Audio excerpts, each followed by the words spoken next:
smettetela di lamentarvi. Smettetela di chiedere che vi facciano un partito, che vi facciano un movimento, che vi facciano la rava, la fava. Fatevelo! Serve un trauma, serve una presa di coscienza, serve un qualcosa che scuota. Coraggio intellettuale di accettare la realtà dei fatti. Senti, ma quanto va avanti sta roba qui? Finché non c'è una bella sveglia. E chissà quando arriva la bella sveglia. Sia mai detto che io mi perdo una battaglia persa.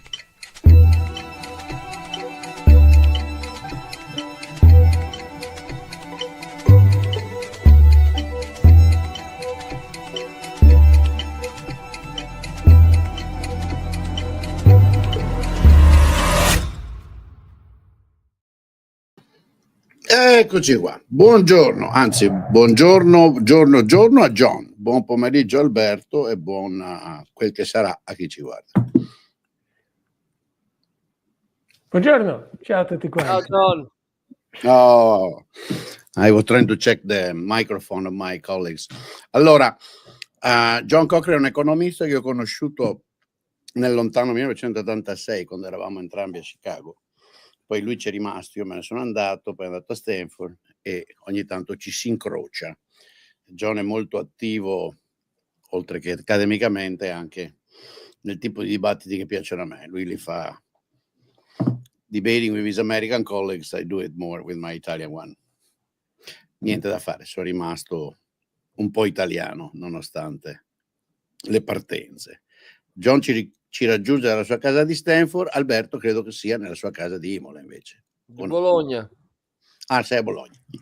Bene, allora il tema di oggi è tariffe in generale.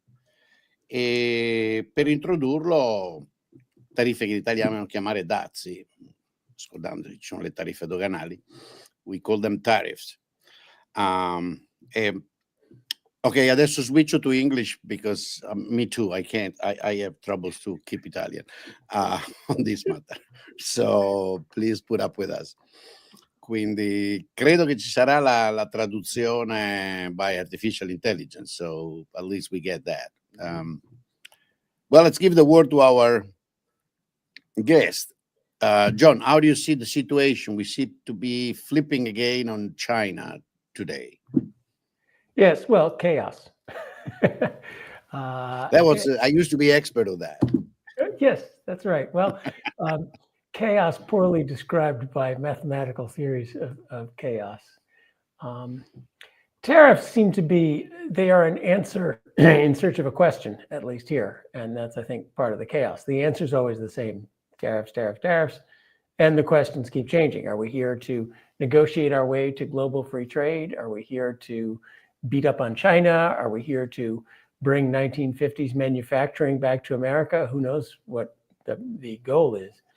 And I think there was some sort of, this is Trump, he's a wonderful negotiator and so forth. But I don't think there's any explanation now but just chaos in how they're forming these policies day by day.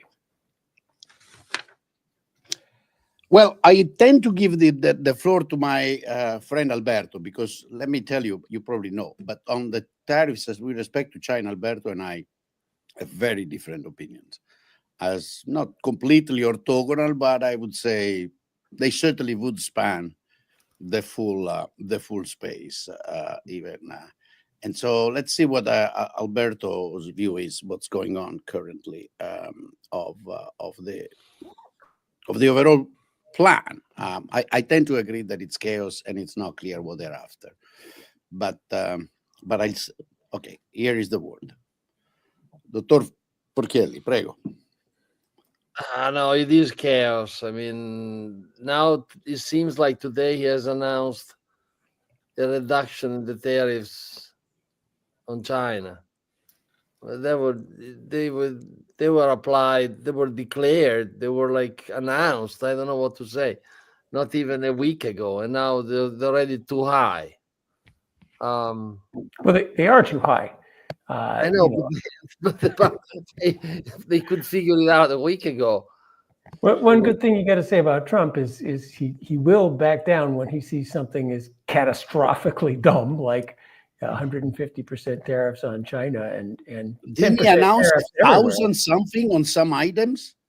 Yeah, basically a no trade, which is, the one thing worse than tariffs is banning trade. So Yeah, at least we're not going to do that. But let's try to understand what. So I think we have no doubt that what's going on is insane and true. Trump backed down when he sees disaster. At least he has that survival instinct. Even if I have to say, I've seen few people in position of power like that to push the envelope up to the point at which he does. I mean, Putin is doing it on the other side, but I mean, we're talking about another animal and another environment. And so let's try to put some economics into it. John, let's assume that, let's try to put some reasonable sense. So assume one wants, which is the only argument in my opinion that holds some water, to do something because there is a US, let's just take US, lack of manufacturing bases in what we call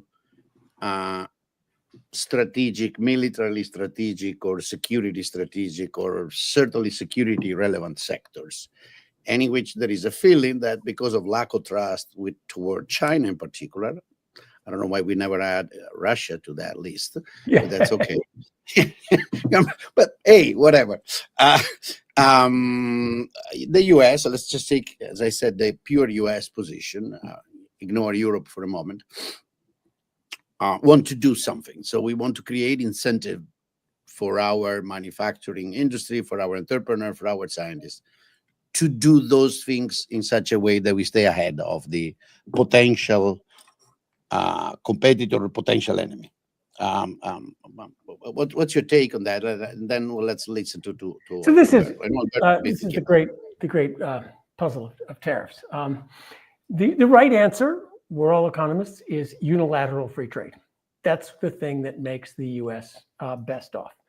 And then that's fairly easy to explain. And then you have to spend another hour on the 100 whatabouts. What about this? What about that? And slice away different fallacies on that question. So certainly that is the most plausible argument. But wait a minute, if that is the question, the current tariffs are not the answer. So there's 100 reasonable questions. And if you say these are the questions and say, what's the right policy for that question? You do not come up with it. So tariffs on Europe, 10 or 20% tariffs on Europe. What's that got to do with national security, manufacturing in China? Tariffs on Mexican avocados, something I particularly enjoy an imported good of here in California. What's that got to do with national security and manufacturing in China?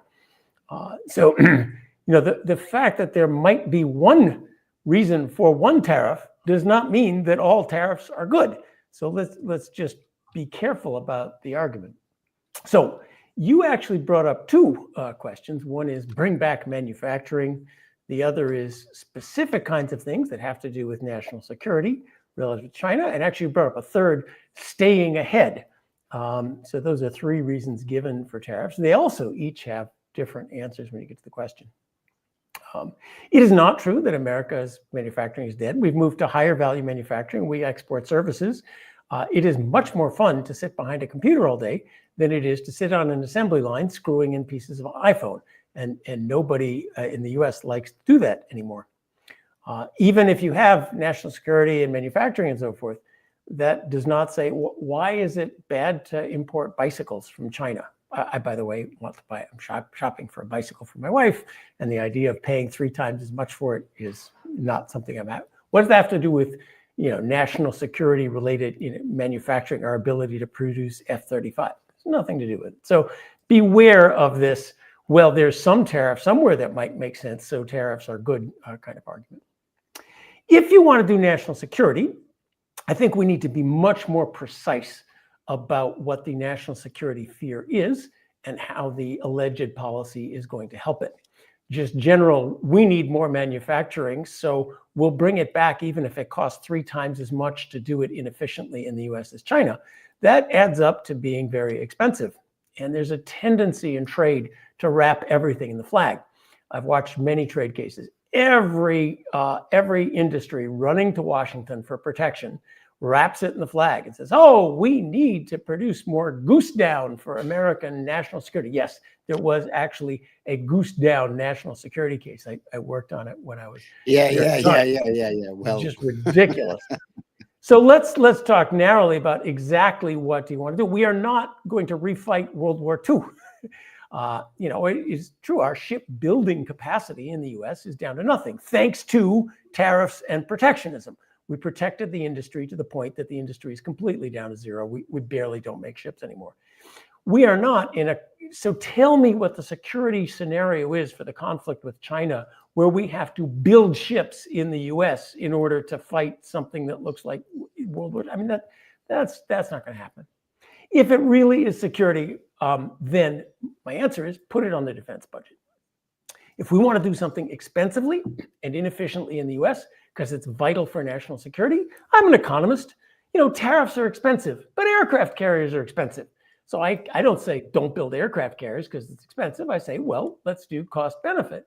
So tell the generals, you can have a chips plant for $100 billion that produces, chips at high cost, better than we can. Okay, if you think chips are important, or you can have 10 aircraft carriers. Which do you want? $100 billion for chips, $100 billion for 10 aircraft carriers? Up to you. But make those trade-offs intelligently. I think that's the right answer to the national security. Let's be clear. What is the scenario we're trying to protect against? What exactly is a particular industry going to do for national security? And then let's evaluate the costs and benefits. There are costs relative to other important things for national security. Staying ahead of China, you brought that up. So this is something I fight all the time. Now we're into win the economic competition with China by our import substitution, protection, rebuild up something in the US. This is a strategy that has never worked. The mercantilist infant industry build up something to win a export competition with China. That's what the Argentines tried under Perón and up until 2 years ago. And that doesn't work. It's what India tried for 50 years. It doesn't work. So winning an economic competition by our leaders protecting industries. You protect industries in the US, what they do is they get very good at demanding more protection. Sorry, a mouthful.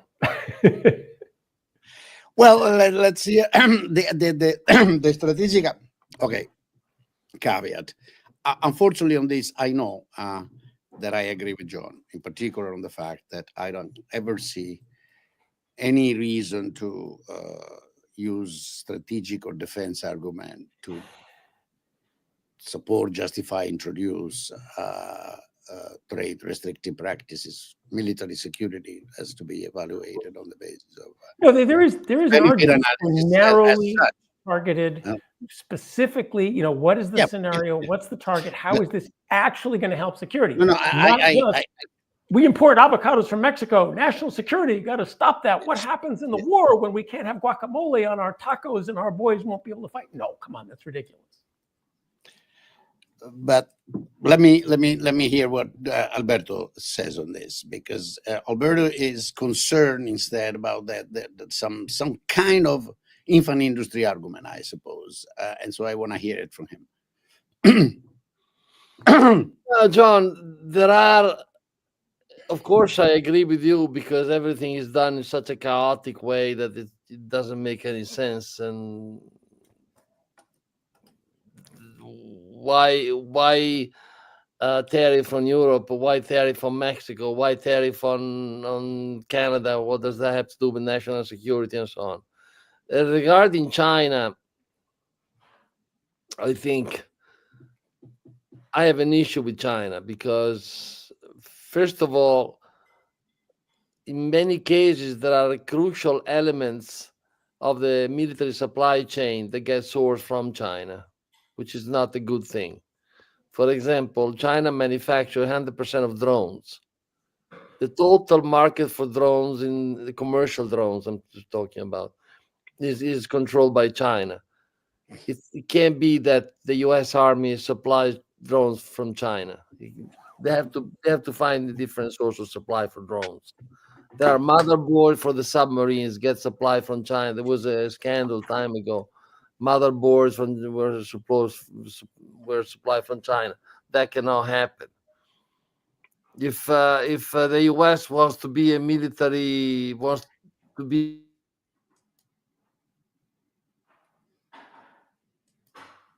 What happened? I think the Chinese hacked into poor Alberto's internet connection. Yeah, Alberto's connection are often dancing.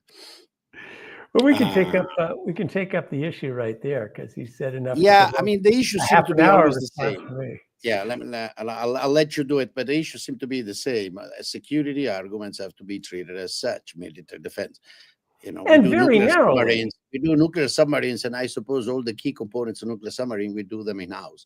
They cost 5 times as much as they would cost otherwise, notoriously, including the toilet seat. Famously, you remember that? Yes, that was as good. That came up with Reagan, if I remember right. That was I remember being very young when that came up. It's not so. There's a security risk. You obviously don't want the Chinese hacking into the motherboard of the submarine. But again, we're a long way from 150% tariffs on bicycles for that one. Yeah.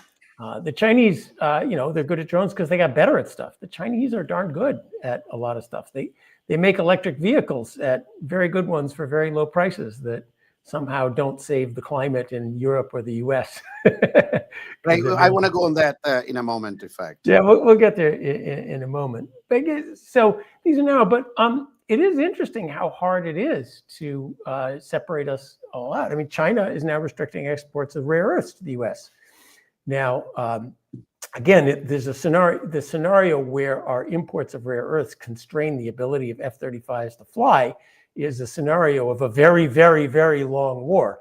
And I hope we are not having a shooting war that lasts long enough that supply matters. That's another example of wrapping stuff in the flag. You can stockpiles are a very good solution to imported things. And those are, why don't we make these things in the US? Why don't we have rare earths in the US? Because it takes 10 to infinity years to get the permits to open a rare earth mine in the US. Why don't we make drones in the US? Well, look at the regulations it takes to establish a factory that does stuff like this. So in many ways, we have shot ourselves in the foot and producing stuff. You're aware that US is a huge importer, manufacturer, and packaged drugs from Italy, right? In fact, yes, it's the second largest export from Italy to the US is actually packaged drugs. Yes, and international trade is good. I also think we are jumping too quickly to fighting a war as opposed to deterring a war. We are not in a war with China. When you're in a war, you do things that really hurt you because they hurt the other guy more. You make worthless airplanes and send them over Germany to bomb the other guy.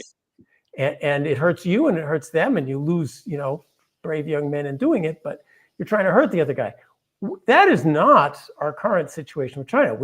I hope there's a strategic plan, which is how we get along and all prosper together, as opposed to, really hurt ourselves and try to hurt the other guy even more at the same time. That, by the way, you can't trade with China because it helps the Communist Party.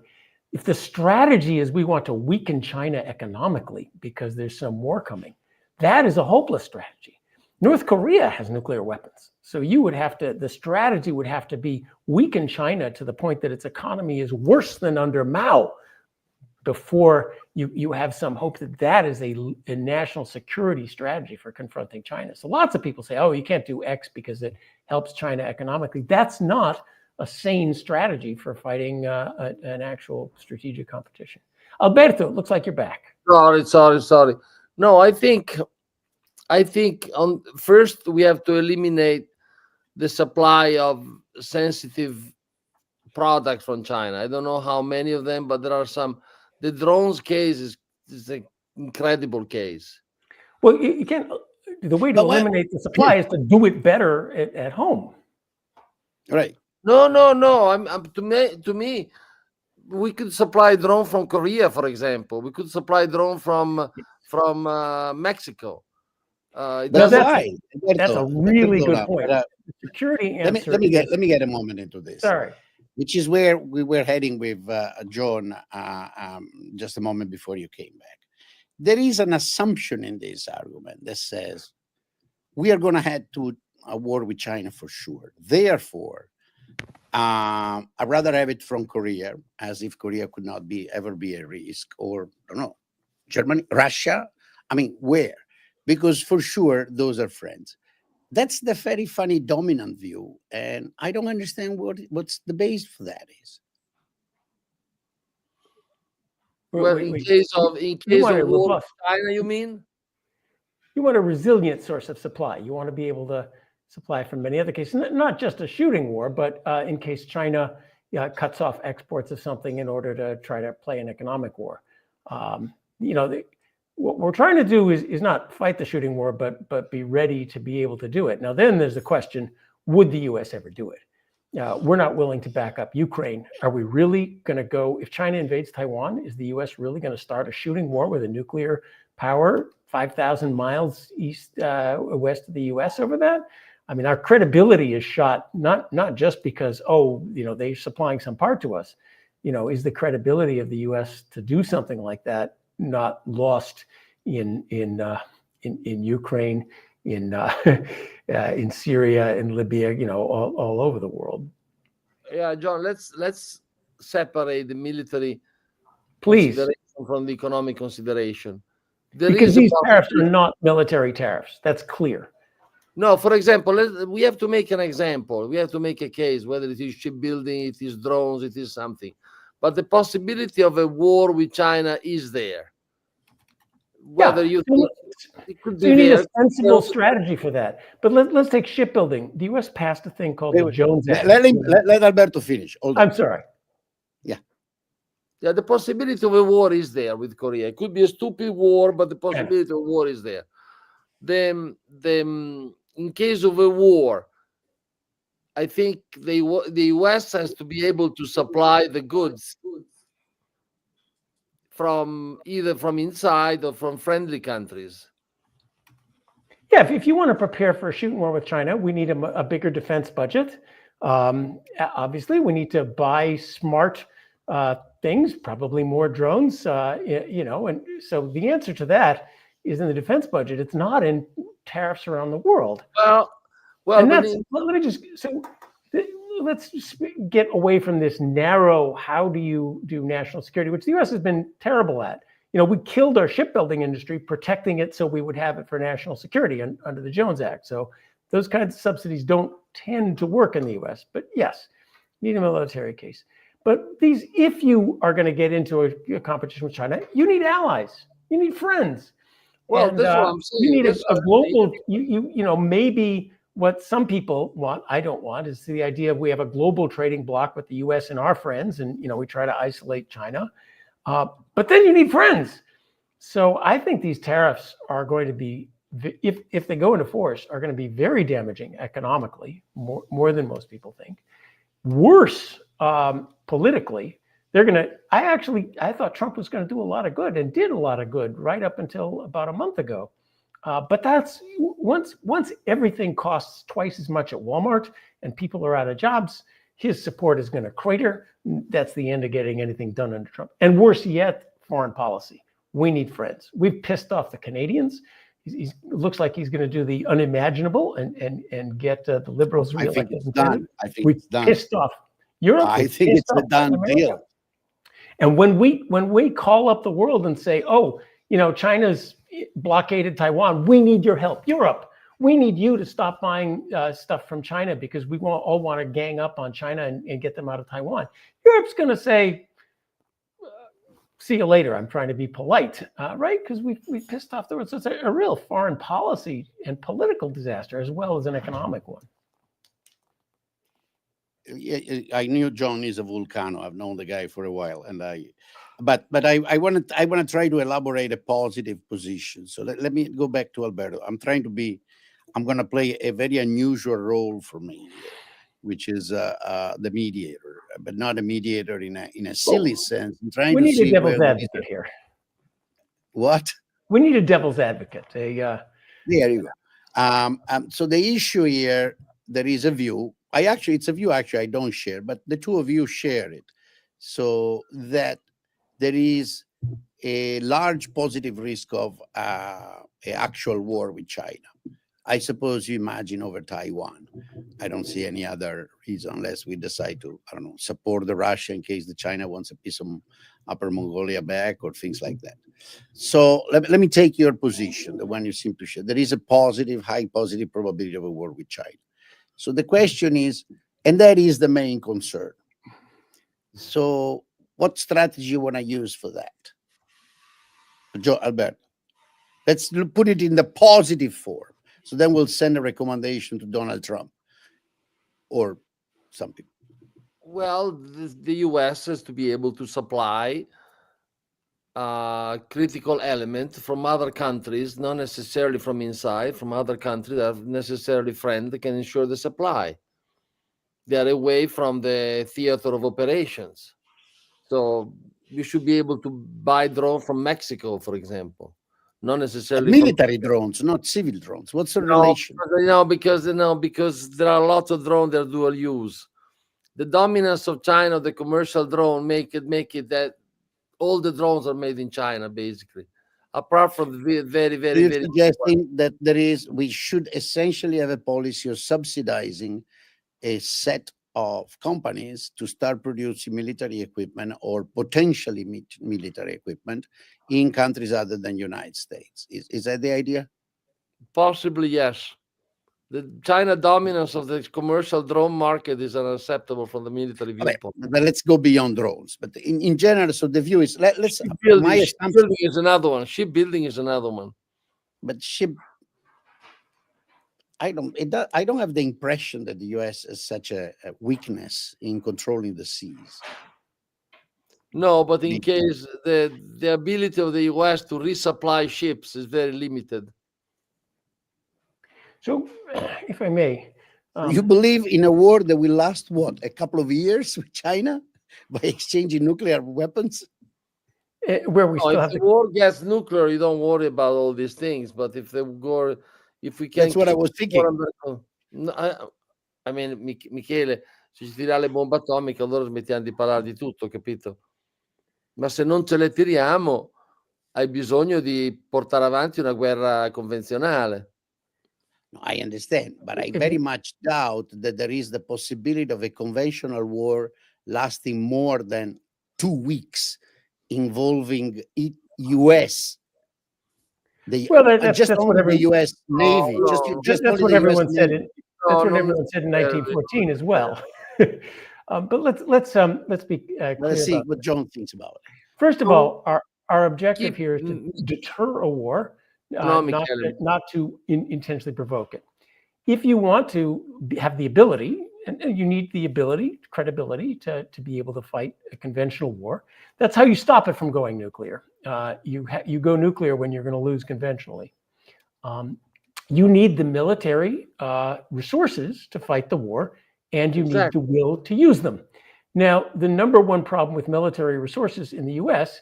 is not lack of drones. Yes, China has a great thing, but we don't have aircraft carriers, we don't have airplanes, we don't have missiles, we ran out of artillery shells. So the number one thing you want to do is a big increase in your military spending on the stuff including high-tech drones. You want to buy them from China and you want to disassemble them and figure out how they work. Because the nature of this dual use is the constant innovation that goes on for the domestic one helps the military. But this is not going to be, if it comes to shooting, it's not going to be just fought on drones. It's going to be fought on the other stuff. There's also an example. I'm being specific to make one example. I don't mean the war is going to be fought only on drone. I'm just making an example. You need a lot of things in the case. You need. Well, let me step back for a minute. The fact is, your shipbuilding example is a great one because we recognized in 1920 that the U.S. needed to build ships in the event of a long war. We passed protections on them, tariffs. We passed a law called the Jones Act that says You may not transport things between ports in the U.S. except on U.S.-built, U.S.-manned ships. And the result has been a disaster. That's what killed the shipbuilding industry. And it all moved to Korea and China. We do not build commercial ships anymore. So that's what protection and tariffs do for you. You have to be smart about how you do it. But I think we got too much. We have Trump's tariffs, which are the great geopolitical thing in the world. We got off onto one tiny angels on the hair of the pin. How do we get drone capacity in the U.S.? That has almost nothing to do with the tariffs that Trump is announcing that are in danger of hurting the U.S. economically, politically, the global economy. We should get back to... China got where it is by having 40 years of very high tariffs. China applied, up until WTO, China applied very high tariffs on anything. And that's how they built this extraordinary... That's how they were poor. It was after, remember the WTO accession is what's accused of when China got incredibly rich by exporting stuff to us. China had high tariffs and produced Mao's economy. Even if China, one at a time. I'm enjoying this totally, but one at a time. Every country in the world with high tariffs is poor. India had high tariffs and import substitution, and we'll do it at home. Argentina, high tariffs, import substitution, we'll do it at home. Nowhere in the world does this strategy work for growing an economy. Well, China applied high tariffs for a long time. Yeah. And it got to beat us. And it has an extraordinary capacity, it has 60% of the world capacity. And it all worked out with tariffs and industrial planning and many other things. And tariffs were part of the mix. I think worked out despite tariffs and industrial planning. Michele, you look like you want to get in on this one. No, I don't want to get into this because I have had this discussion with Alberto many times. I think my friend Alberto likes to refuse facts. Given that it turns out a bit, I read you, John, and I think we use the same data sources. So the data sources are the data sources. So I think that I'm just staying behind, enjoying the conversation. But I do remind Alberto, China joined WTO 25 years ago. And in the process of joining WTO, that is the 90s, they did lower progressively a lot of their market closure. State planning in China has been as successful as it has been in Japan and Korea. That is zero. The power of China comes from private enterprise. Yes, they had very high tariffs up to a point, but that's what John says. They were poor. They were damn poor. They were dramatically poor. With tariffs. Yeah, but without the tariffs, there wouldn't be a private enterprise market. They helped the private enterprise by applying tariffs. So if it wasn't for tariffs, China would not have an industry. I remember going to China, we had the beautiful products, and they said they're beautiful, but we can't buy them because once we apply the tariffs, they are too expensive. So what do you have to do? I negotiated so many joint ventures with them. They liked our generators, they liked our turbines, they liked our heater. But the fact is, they were too expensive because there were tariffs on them. So what did you have to do? You have to do a JV and manufacture inside. So the cost could go down. But by having a JV, you basically transfer technology and taught them how to do it. 20 years passed, and they're much better than us at doing the same thing that we were doing in the first place 20 years before. I mean, this is a fact. This is fact. It's interesting that they got better. This is the problem of economics. They got better because they're very, very, very, very good people. Individual companies are, would love to sell in China. Now, you're better off, but the economy as a whole does not do better by us imposing the same tariffs back again on China that they impose on us. It's, so you're shooting yourself in the foot a little bit by not. I don't know, John. I mean, this is a statement you make. I'm basically saying that with 11% industrial GDP, the industrial GDP of the US is very low. Then there are many things that are not made in the US, that the military things outside of the from China, the country, of military war is there. The fact we supply 50% of the active principle for our antibiotics is a risk we can incur. Who even thought that we couldn't manufacture the mask for COVID? We couldn't even manufacture masks for COVID. You know why? Because the West didn't manufacture enough elastic. You understand? And we were dependent for that. I mean, if you assume, like I do, the country is a foreign, is an enemy, is not a friendly foe, is an enemy. And second, there's an actual risk of war, then you have to control your supply, and you have to make sure that you supply from friendly countries, because I still think there are friendly countries in the world that you can securely supply. Not necessarily you have to supply everything in the US. I'm not saying that. I'm making the case for friendshoring. And I think we have to be very specific. A tariff policy for China cannot be indiscriminate. They have to be very precise on precise items. But the rebuilding some capacity, whether in the US or in friendly countries, is a very, very good idea. We need, which is why pissing off friendly countries is a terrible idea. Oh, that was, but this is beyond the point. I agree. And it's also why, not even worth discussing it. It's also why, but it has to be narrowly targeted. So tariffs on bicycles and sneakers, I think we'll get through the next war, without Chinese bicycles. John, let's not discuss points we totally agree with. Okay. I mean, the strategy of putting tariffs on China did not really imply pissing off everybody else. That's not me. I didn't suggest that. Okay, so there is, I think we've agreed now. So now I want to step in. I want to step in with some data. Just give me a second, please. I want to step in with some data.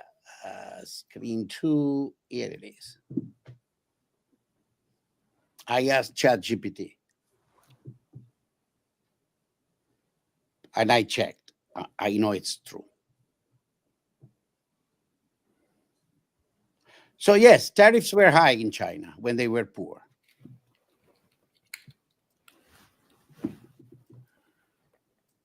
If we want, we can ask for EU average tariff protection. Yeah, China's industrial policy, a good example is Mao's idea that everybody in China needed to make steel so we could beat the world at steel, and sent every villager home to make steel in his backyard. The results, I think, like 60 million people died of starvation. And that kind of industrial policy has a poor history everywhere. The hard fact of economics is, even if another country has tariffs, economically, you are better off with no tariffs. Even if another country subsidizes an export, and that feels very unfair to the domestic competitors of that export, you as a country are better off taking the gift from the taxpayers of China than you are ignoring that fact. We're just better off that way.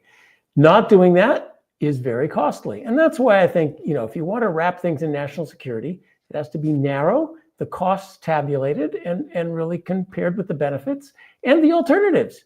Maybe that $100 billion is better spent buying a zillion drones or aircraft carriers or things like that. Then there is a larger case I want to make is, okay, thank you for this. Then there's a second case I want to make, which is considering the country, we think the US thinks that China is not a friendly country, okay? Which is more sort of an enemy, a competitor than a friendly country. I tend to agree with that, but some other people don't. It's okay. Life is beautiful anyway. If you really think that China is not a friendly country, does it make sense to supply 600 billion of goods from them? With so many friendly countries around the world, you could favor the manufacturing there and take away manufacturing. Why would you ever want to supply 600 billion worth of goods from your worst enemy? Well, why is that your worst enemy? Isn't that Russia your worst enemy? No, I mean, generally, the US consider China to be his worst enemy. Yeah, but the US may be wrong. Well, what do you mean by No, competitor? moreover, it's the US here, I don't know what I it know, means, because there are some guys in the US that have hysterical problems with China, which I actually think it's a mixture of racism Oh, and envy. if you think China is a friend, then no I don't point think discussing. China is a friend. I don't think China is an enemy. I think China is a competitor. It's a different object. I think China is a bad competitor. I think China is an enemy, has to be controlled. Right, Now, but what then, do you mean by no, competitor? let me try to put the argument on a different level. It boils down to a political and almost emotional or personal or cultural ideological evaluation if a country is a potential enemy or not. So let's agree to disagree, all right? Because we're not going to solve that. The majority of Let's American try to people think how we that- should set up our commercial and economic policies in circumstances such as this. Within a country, we have different views of who are the potential enemies, who are not the potential enemies, okay? And let's assume we can't solve those because they're based on complicated preferences, history, personal histories, and so on. The issue is, given that, and given that probably which country we consider a potential enemy or not may change as political majorities change. Is that really the way to go to shape our commercial and industrial policy according to this view of potential enemies? Do you really believe that makes sense? Well, I also think we need to be clear. What do you mean by competitor? Or is it a competitor for who gets to export stuff? Or is it a competitor over specific strategic questions, mostly in the South China Sea? Even if you don't like China and you think they're a competitor in some vague sense, China put $600 billion, whatever the number, they work hard, they put stuff on container ships, they send it to us. We give them in return pieces of paper that we can default on anytime you want. And you're telling us that China got the better out of that deal? I would, if I were in China, I would say, I'm sitting on all these pieces of paper the US gave me in return for a generation of working in a sweatshop 12 hours a day. And am I ever going to get anything back? I mean, the point of those pieces of paper is the right for them to ask from us. So far, American is honoring those pieces of paper. No, we actually inflated away about 20% of their value. They're worth 20% less than they used to be. Yeah, but they go up and down, you know that. You can't just claim they go, you know. But generally, the Chinese have been trading goods for assets. They've been buying U.S. assets. And the assets are in the U.S. This is the same argument that the Bush senior had when some Japanese bank bought, at the time was the Security Pacific building downtown LA. I was at UCLA back then. I said, so what? It's still downtown LA. Exactly. They're not going to dismantle it and take it to Osaka. And in fact, they had to resell it a few years later, and somebody made a profit because they had to resell it at a lower price. So, I mean, I know we're not going to get out of this, but we're doing this for the people that are listening to us. This argument seems to be based on a perfectly legitimate, I mean, it's perfectly legitimate that people have, how can I say, an attitude of hostility toward the country. But it is just that. It reminds me exactly of the Japan obsession in the US that lasted all through the 80s and then ended in 93 when the Nikkei collapsed. And then all of a sudden, you know, the big enemy became a loser. But I repeat, the military part has a very simple solution, which is build your own military equipment, do your work. And then let's evaluate that on political means and cost benefit analysis. We are past the military. We are past the military. Right. We're past the military. The rest is sitting on an idea that the Chinese are bad guys. Also, how much do you want to hurt the American economy in order to win this competition with China? Because that's what we're talking about. You know, the best way to, if you want to have a military confrontation or the credibility that if you wanted to, you'd have the ability, is to have the US economy grow like crazy by having the most efficient things you can possibly have, and then you can afford to have a big military. I know, If we chill growth in the U.S. economy, then our military will look like Europe's. But it's not going that way. It's not going that way. China has advanced technologically and dramatically, and is competing with the U.S. in every possible aspect all the way. That's not. What do you mean by competing with the U.S.? Can you tell me why that's such a bad thing? Yeah, competition's good. We can't really. Why? The majority of the American people think that China is an enemy. Who cares? The majority of American people I also happen think to Trump think is the a good same. guy. I mean, They I also think have Trump is a good guy. An exit is not a drunkard alcoholic. So what? I don't know so what, why, but the fact is, I happen to think that China is an enemy, that the Chinese system is not good for the world, that by having such a political and industrial might, the Chinese are spreading their power all over the world, which is not a good thing for the world. So I don't like the Chinese word. I don't like the Chinese word. I don't like that either, though. China's a communist dictatorship, very unpleasant. I don't get what your strategy is. You want to basically put walls I don't get my chance to talk. Go for it. I don't get my chance to talk. So China, I think, has to be contained. China has to be contained. I start from the assumption the Chinese word is not a nice word. Chinese are nice people. Singapore is Chinese. Taiwan is Chinese. Korea, if you want, they will get offended, but it's sort of Chinese. Malaysia is controlled by Chinese. Chinese are very smart people and are fairly good at what they do. And they don't need to be communists to control, to do good in the world. But the Chinese-fed communist system is not a good thing for the world. And especially it's not a good thing for my kids, it's not a good thing for me, and it's not good for democracy and freedom and a lot of other things.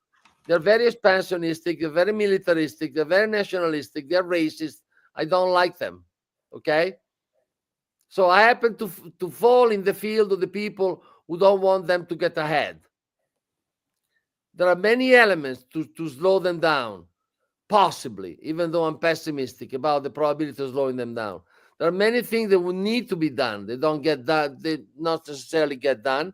One of which is to try not to have them such a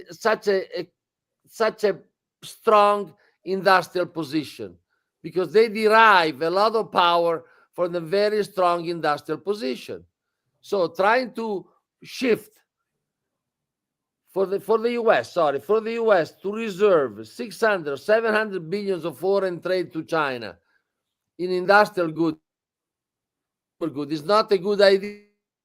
It possibly can suit friendly like Taiwan, friendly country like Korea, friendly and democratic country like Mexico, or something like that. That's the point I'm making. So tariffs is just a small piece of the puzzle. Because remember, the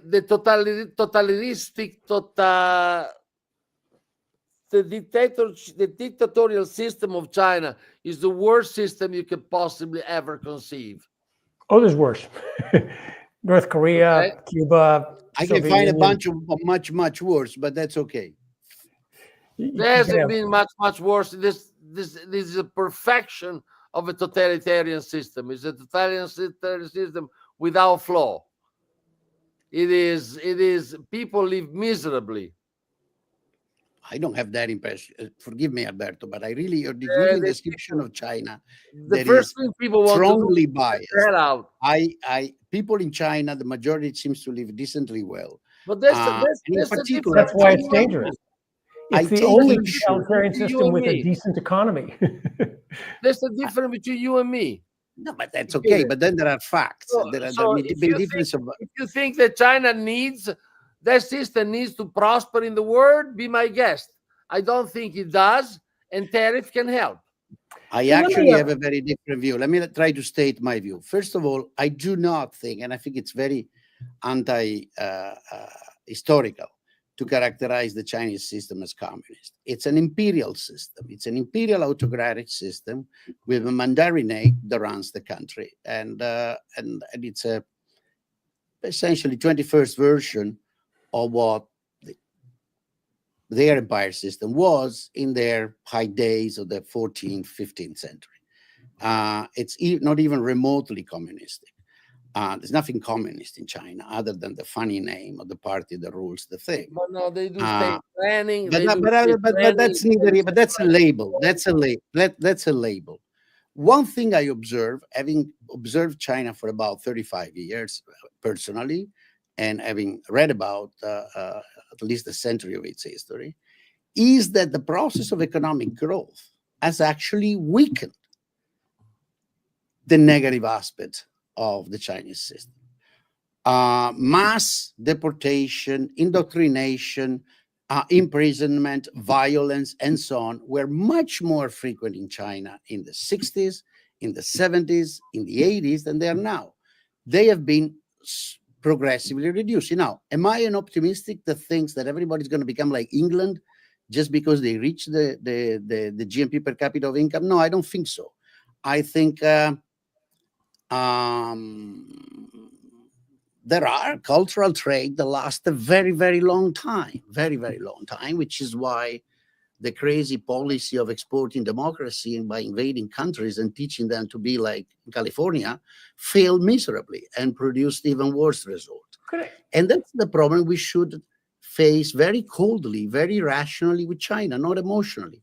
Yes, I'll give you the word in a second, but I want to state my view. I don't think that there is a point of exporting the China imperial system. Nobody wants to do that. It's a game. It's an historical game between two very big civilizations. And the question is, which one has more fuel? If we think that we can beat the Chinese model, the imperial Chinese model, by restricting them and attacking them, I think we're going to make half of the 2/3 of the world their friend, and we will lose the battle. We will lose the war in the long run. That's my view. I think that there is a way of battling that imperial system, which is the opposite of confrontation and demonization. But I stop here. I let you go. I also want to let's take Alberto's view of the world and talk about how do we get there. That there's some long-term geopolitical economic competition with China. So let's look at home, though. Is the answer for the US more planning, more tariffs, more subsidies? I think Italy is very familiar with planning, tariffs, and subsidies and regulations and what they do to economic growth. The US is getting more and more familiar with that. You really think more of this? Take the super bonus and let's do that again to everything else. That is certainly not how we're going to make our economies better off. The history of maybe the Chinese central planners are so brilliant they've done it, but the history of tariffs, protections, subsidies, industrial policies in the Western world is one of constant economic stagnation. So if we want to win that competition, let's look at home. And why does it take 10 years to get a permit to build anything, both in Italy and in the US?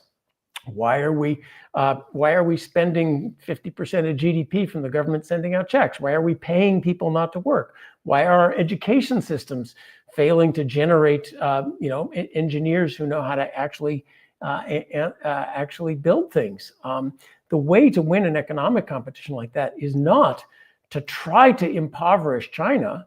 The way is to look at home and see why our own growth has stagnated. That is, by the way, the economic question. Why did Europe stop growing in 2010? Why is Italy's GDP per capita lower than it was in 2010? Negative growth. That is an enormous disaster. That is not because China is invading and sending us immense amounts of free stuff in return for pieces of paper.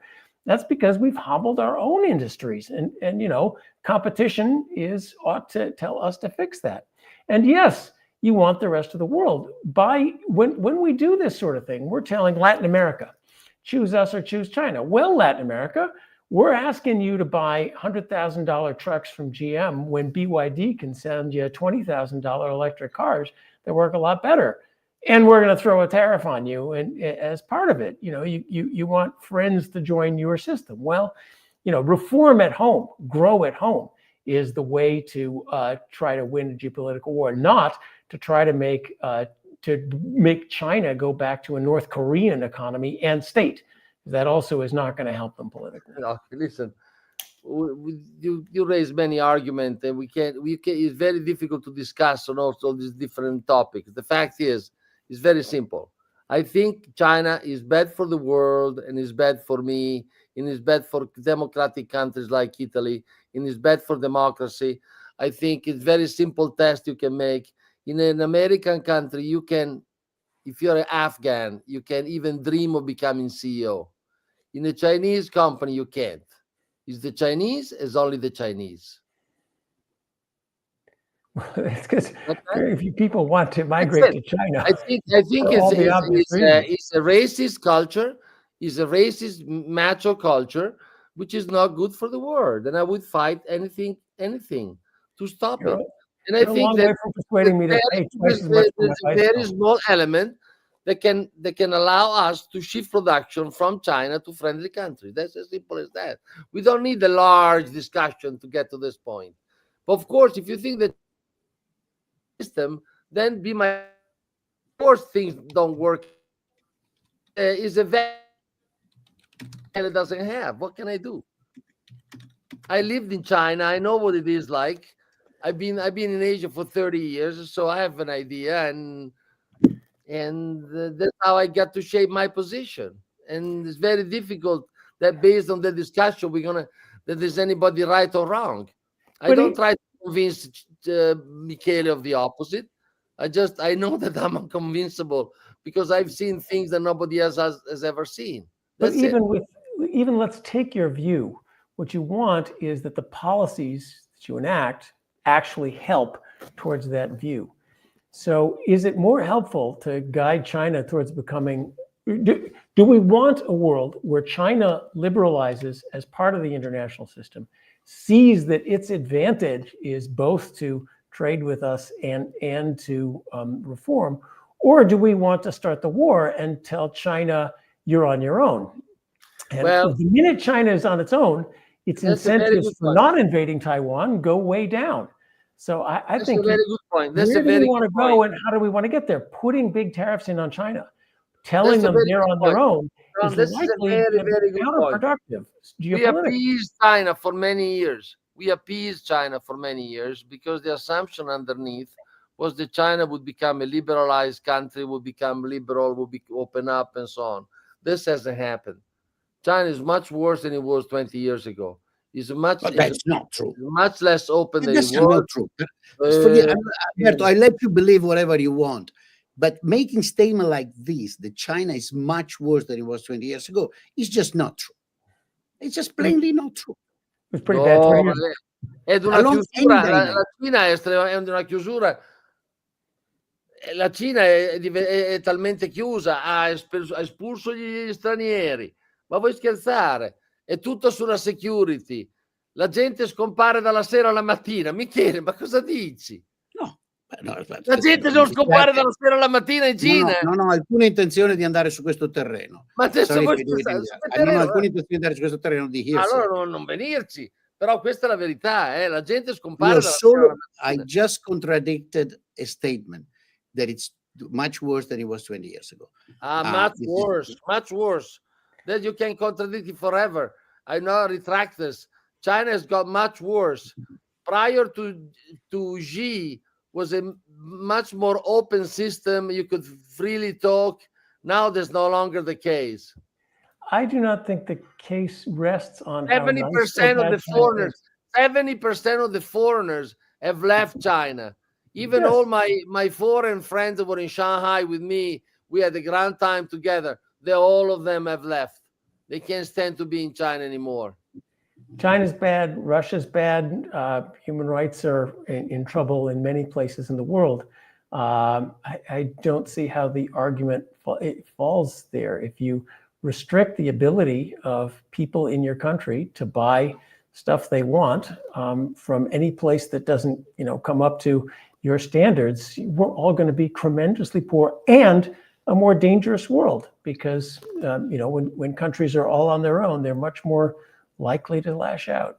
So I just don't think, even if we agree completely on your diagnosis of how terrible things are in China, the policy of lots of tariffs on everything, I think, hurts our own economies more than it's going to hurt China, and is not going to be productive to where we want to end up. And I think I know where we want to end up. Before, I demonstrated to you that China did very good by applying tariffs. In the 1900s, America applied heavy tariffs. They did very good. So it's not necessarily. No, we got to stop right there.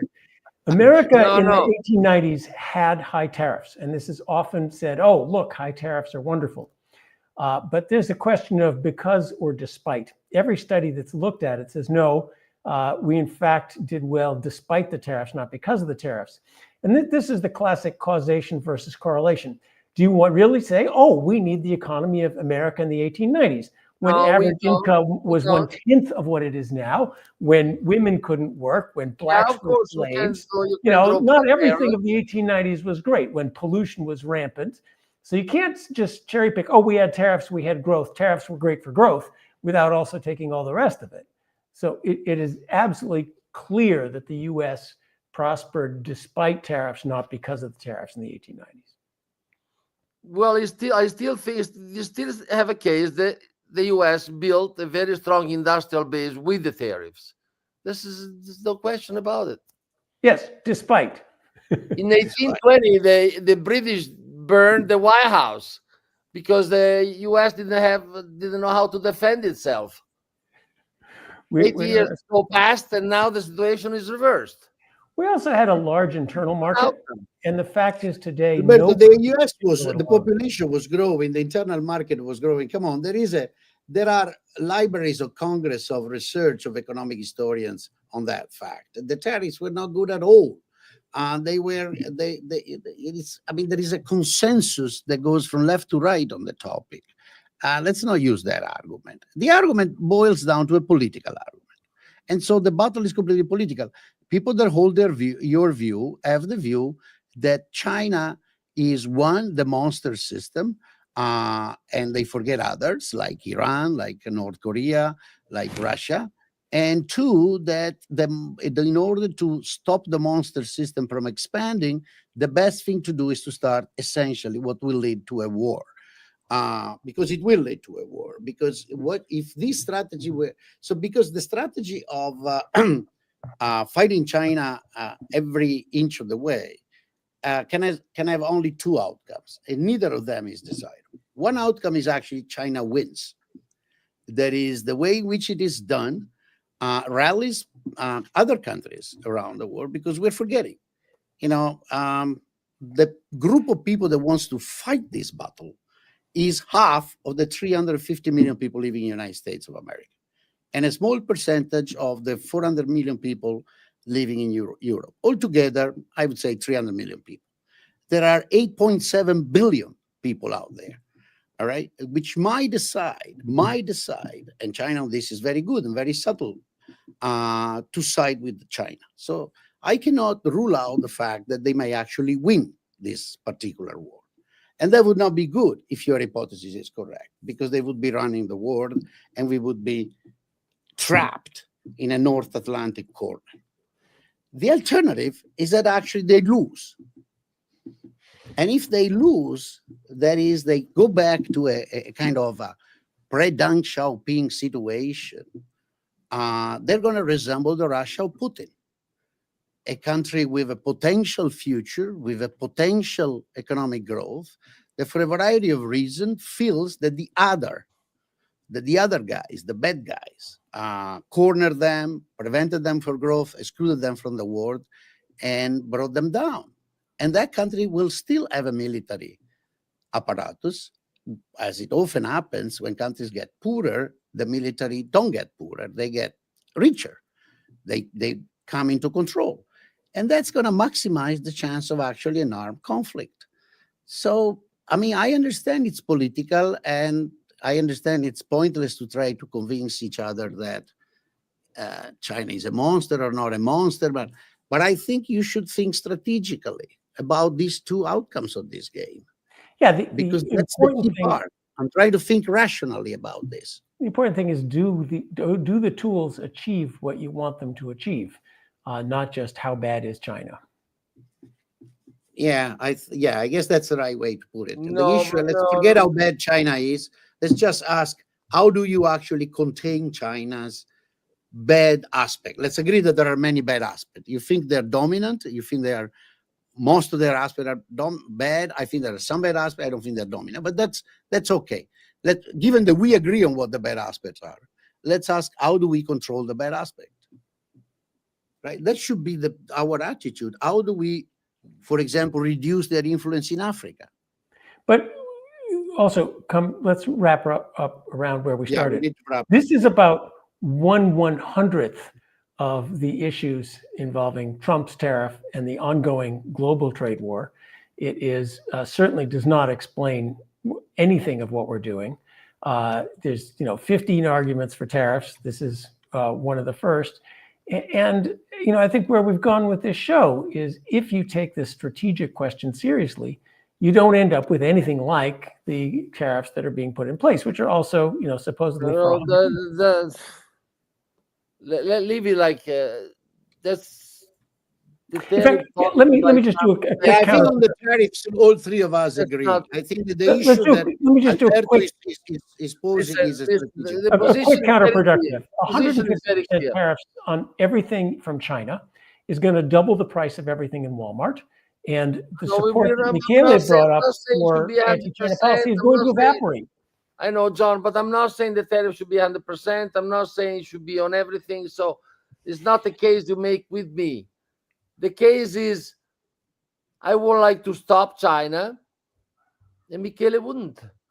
I don't think that's the case at all. I think we want effective tools that I think the actually way you have in mind of stopping China is counterproductive.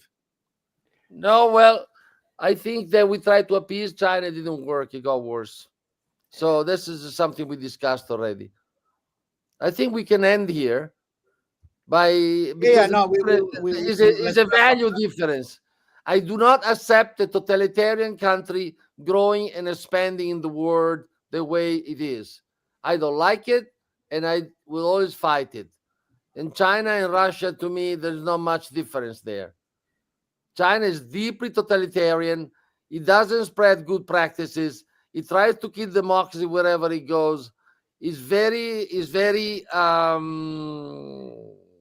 racist, and it tends to foster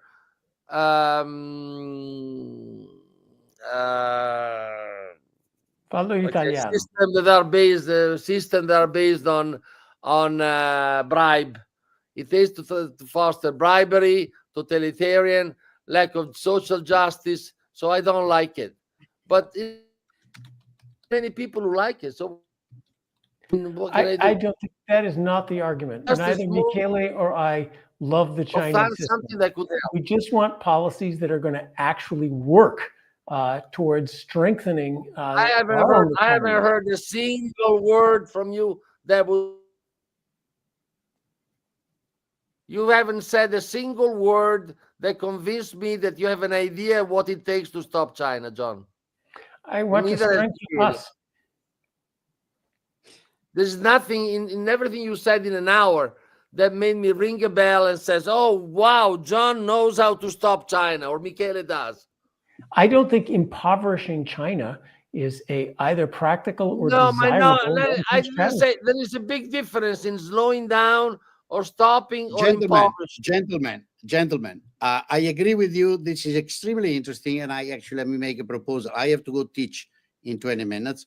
We have been at 70 minutes, and we're abusing John's patience, but it's a key point. So Alberto says he wants to stop China. John and I say this is not the way to do it. Let's have, in a few weeks, a discussion on that topic. What is it about China that has to be stopped, and how do we stop it?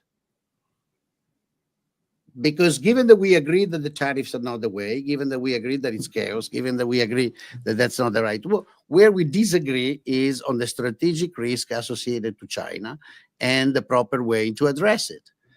Well, we may invite a fourth person, maybe a person that has a closer view to Alberto to balance the budget. Well, there is a common friend, that is Fabio Scacciavillani. I think he sees eye to eye with Alberto on this, right, Alberto? Yes. Good. So if John is available 2-3 weeks from now, we'll address the issue. What should be the containment approach to whatever we don't like of China? Alberto doesn't like 100%. I don't like 80%, whatever it is. Is that okay? That'll be fun. Fantastic. You have a deal? Let's leave the last word to our guest. Oh no, this has been great. I think the most important thing is that the current tariffs are not clearly part of a well thought out, multi-decade. Trump is not the right person to fight China. Trump is not the right person to fight anybody, to fight the bugs in my bedroom. Okay? Trump is not right anyway. The other conversation we should have is the one where we started on, which is we are in an economic mess, a political mess involving the emerging global trade war, which is being undertaken for 99 reasons having nothing to do with stopping China. And that economic issue is the issue of our time, really. Yeah. Okay. Well, then we have 2 meetings. We'll have to find another guest for the second one that John has proposed. A non-China tariffs meeting. A non-China tariff. People, our ECB and inflation and lack of growth in Europe. The Draghi report. Yeah, we should invite Mario Draghi or maybe Francesco Giavazzi to discuss that with us. It could be fun. Those are the most important issues right now. So the people that listen are very happy. One said they got another episode of the Grumpy Economist, but for free. Others said, always free. Finally, Alberto and I disagree on something, and vehemently so. And so that's all very interesting, I think, and pleasant. Friends disagree. It happens to be the case. What do you want to do? Life would be very boring otherwise. Ok, ciao. Ciao. Bye bye everybody. Ciao, grazie John, grazie davvero. Ciao Alberto. Grazie, è stato molto. Proviamo a dire, ma anche a fare, l'ovvio.